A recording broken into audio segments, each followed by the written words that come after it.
Hey, what's up guys? My name is Cameron Gallagher from We Are Film, and today I'm going to be talking about the top 8 filmmaking tips for wedding filmmakers. So let's get into it.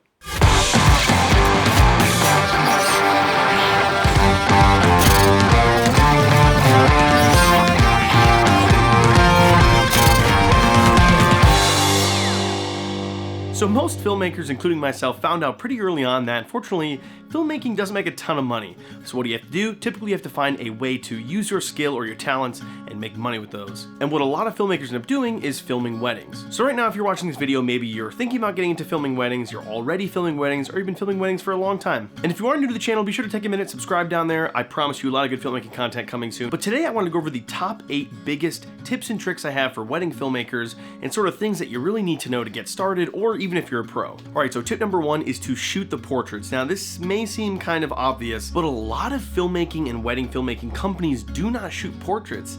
It's typically the time they don't shoot at all, and they're usually more focused on the actual event of it. And although that's more of a classic way of thinking, shooting the portraits is where all of those beauty shots come in. I mean, when it comes to a financial thing, that's how you make money, getting those beauty shots that you're gonna then use in your highlight footage or your teaser footage on your Instagram or Facebook, and that's how you make money. So make sure you're shooting those portraits and you're taking the time and getting those awesome shots. And don't be afraid to jump in there and get some poses that you want or some things that you want, especially that are motion, walking or dancing, that kind of stuff. Now, tip number 2 is a little bit controversial, but that is to use slow motion. Again, this is a style choice, some people don't. I like to use it, and the reality is that most couples love slow motion. It's one of those things where slow motion just looks cool, it has a very high-end feel about it, and again, from a financial, commercial standpoint, you are obviously selling your wedding filmmaking business. So by using slow motion, clients love that, they're into it, they're going to book with you. One of the biggest reasons that I also love slow motion is the fact that you can turn small little reactions into something much longer. So from a practical standpoint, maybe you only shoot 5 minutes of portraits, but if that 5 minutes is in slow motion, you have a lot more. Maybe someone cracks a smile or they laugh. Suddenly that little moment that was half a second is now a lot longer. So anyway, I love shooting slow motion, so it's up to you, but again, use slow motion. Number 3, and that is, it is all about the audio. Audio is probably one of the most important, if not the most important thing on the wedding day. The reason being is if you don't capture the right audio, you are pretty much shit out of luck.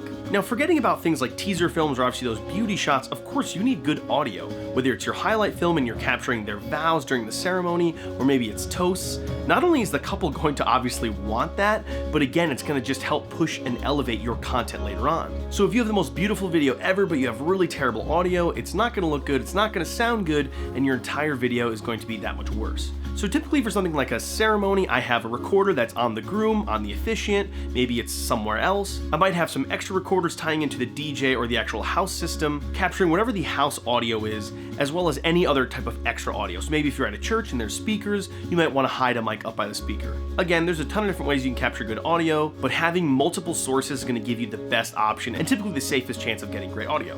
On to number 4, and that is using motion and foreground elements. Now this is one of my favorite ways to get really beautiful shots. Of course, one of the quickest ways to get a beautiful shot is by adding in camera movement. And this could be a lot of different things, whether it's a slider move, maybe you're in slow motion, so it's just a handheld push or pull, maybe it's just a handheld look in general. By adding motion and movement into your camera, it's gonna make your images look a lot more cinematic and just more pleasing to the eye. One of my favorite ways to do this is by adding foreground elements to move throughout the front of the frame to add a nice parallaxing effect, which again just looks that much better. And one of the key things to movement is making sure that it is stable movement. One of the things you don't want to do is have really shaky or obnoxious movement. On to number 5, and that is shoot a wide and a tight at all times. When I say at all times, it's most of the time. You're gonna always want to do a 2-camera shoot for a wedding. Never, and I'm repeating this, never go to a wedding to shoot if you're the filmmaking crew with only 1 camera.